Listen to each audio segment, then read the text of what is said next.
আপনি কি খুশিতে কান্না করতে চান? তাহলে ভিডিওটা দেখে যান।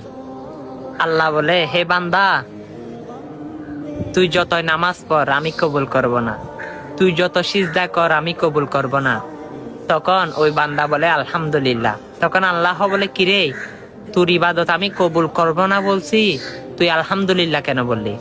তখন আল্লাহ বলে, এই বান্দা যা, তুই জাহান্নামে যা। তখন ওই বান্দা বলে আলহামদুলিল্লাহ। তখন আল্লাহ বলে, কিরে, আমি তোকে জাহান্নামে যাইতে বললাম, তুই বলস আলহামদুলিল্লাহ, ব্যাপার কি? তখন ওই বান্দা বলে, আল্লাহ, জান্নাতও আপনার, জাহান্নামও আপনার, এখন আপনি যেটাই দিয়েছেন সেটার জন্য আপনার শুকরিয়া আদায় করতেছি, আলহামদুলিল্লাহ। তখন আল্লাহ বলে, বান্দা, তুই কি জানোস না জাহান্নামের আগুন কত কষ্টকর? সেখানে তুই কষ্ট পাবি, তুই অনেক কষ্ট পাবি।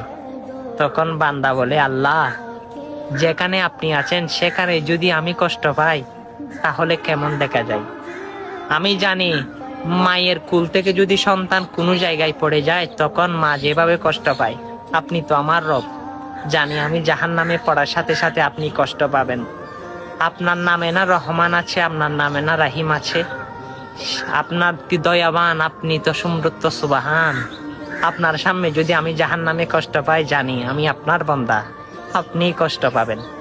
তখন আমার আল্লাহ বলে, হে বান্দা, আমি তোর কথার প্রেমে পড়ে গেলাম, যা, তোর জন্য জাহান্নাম নয়, আমি জান্নাত বাদেশ করে দিয়েছি। সুবহানাল্লাহ।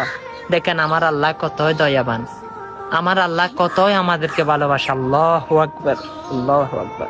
ইয়া রব, জানি আপনি হাসরের ময়দানে নাজাতের ফায়সালা করবেন আমাদের জন্য। কি আঙ্গুলে ব্যথা? ভিডিও